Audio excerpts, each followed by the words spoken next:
রাতের সিজদা যখন কমে যাবে, মানুষের কপালের সাথে জায়নামাজের রাতের যে সম্পর্ক সেটা যখন কমে যায়, তখন মাওলা দ্বীনের তাফাক্কুহ মানুষের অন্তর থেকে তুলে নেয়। জ্ঞান থাকবে, তাফাক্কুহ ফিদ্দীন থাকবে না। কি বলেছি শব্দ? তাফাক্কুহ ফিদ্দীন, দ্বীনের গভীর জ্ঞান। কেমন জ্ঞান মাওলা? যেই জ্ঞান কারো সিনার মধ্যে আসলে সেই ব্যক্তির দৃষ্টির মধ্যে খাস এক নূর তৈরি হয়, তখন সেই ব্যক্তি কথার চেয়ে দেখে মানুষের অবস্থার পরিবর্তন করতে পারে। আমেরিকা বাবা মহিউদ্দিন, আমি এখনো পর্যন্ত আমার মাথা কাজ করে নাই, এখনো করছে না, কোনো জ্ঞান গরিমা জানে না। কিন্তু আমেরিকার মধ্যে mainstream society, doctor, engineer, lawyer, philosopher, শতে শতে হাজারে হাজারে লোক ইসলাম কবুল করেছে। বা মহিউদ্দিন বাবা ইংরেজি বলতে জানে না। এটা কি ধরনের কানেকশন, কি ধরনের কমিউনিকেশন? এক ব্যক্তি চেয়ারের মধ্যে বসে অনবরত শ্রীলঙ্কান পাহাড়ি ভাষায় কথা বলছে, আরেক মহিলা পাশে বসে ইংরেজিতে ট্রান্সলেট করে দিচ্ছে, আবার ট্রান্সলেশনের মধ্যে ভুল হলে উনি আবার শুদ্ধ করে দিচ্ছে। সেই ডিসকোর্স বই হয়ে গেছে 65টার উপরে, এক এক বই 700 পেজ, 400 পেজ, কিন্তু উনি ইংরেজি জানেন না। এসেছেন, জয় করেছেন, দলে দলে মেইন স্ট্রিম আমেরিকান ইসলাম কবুল করেছে। আমরা যারা ইংরেজি বলি, অনেক স্মার্ট, দাওয়াতের কাজ করি, সমস্ত ঘরানার লোক মিলে একজন বিজ্ঞানীকে ইসলাম কবুল করাইতে পারি নাই, মেইন স্ট্রিম সোসাইটিতে ইনভলভ হইতে পারি নাই, অথবা তাদেরকে ইনভলভ করতে পারি নাই। কিন্তু এই ব্যক্তি শ্রীলঙ্কা থেকে গিয়ে সামান্য 10 টাকার একটা গেঞ্জি, 50 টাকার একটা লুঙ্গি, শেষ বয়স পর্যন্ত ওইটাই পড়েছেন। কিন্তু শত শত বিজ্ঞানী, লয়ার বসে বক্তব্য শুনেছে। আমি এক মহিলাকে জিজ্ঞেস করেছি, 85 বছর বয়স, আম্মা আপনি ওনার কথা কার কাছে শুনেছেন? আমার বন্ধুর কাছে।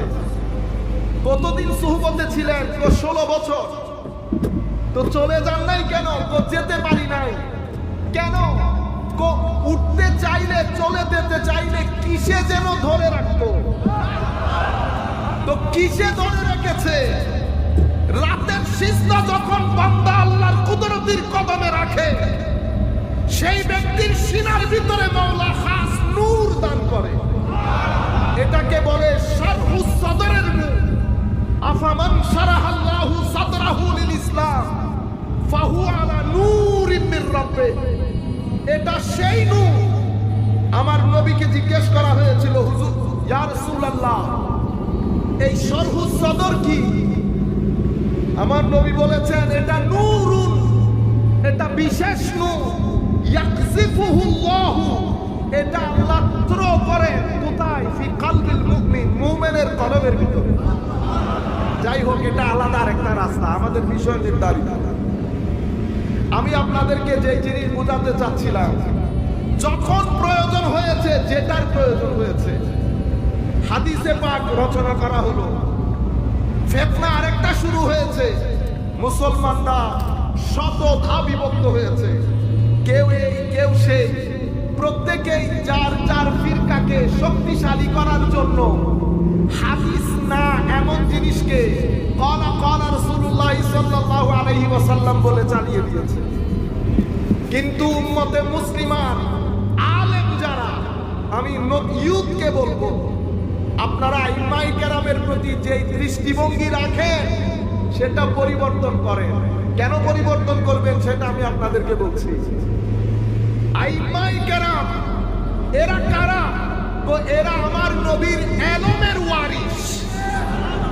আমার নবী বলছে আমার এলমের ওয়ারিস, আর আপনি বলছেন আপনি কি জানেন? কই ইমাম আজম কি জানেন? বুঝছেন?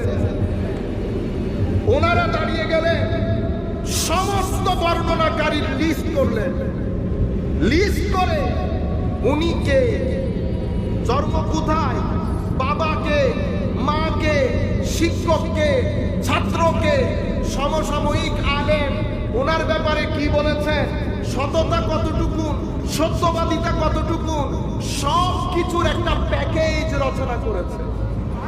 রচনা করে কিতাবের মধ্যে দিয়ে দিয়েছে। পরবর্তী যুগের মানুষের জন্য সহজ হয়ে গেছে।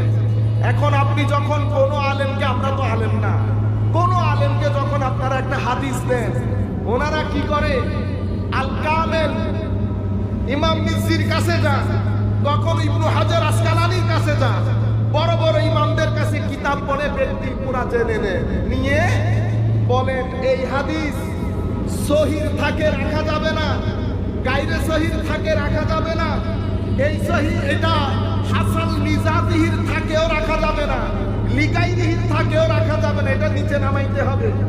এই যে আপনি নিচে নামাচ্ছেন উপরে তুলছেন, এটা কে শিখিয়েছে? আইমায়ে কেরাম। কেন হয়েছে? প্রয়োজন হয়েছে। কি হয়েছে? প্রয়োজন। এটা ওসিলা। এই পুরা কাজটা কি? ওসিলা। উদ্দেশ্য কি? উদ্দেশ্য হচ্ছে আমার নবীর হাদিসকে সমস্ত প্রকার করাপশন থেকে ইনট্যাক্ট রাখা। আপনারা বুঝতে পেরেছেন? এর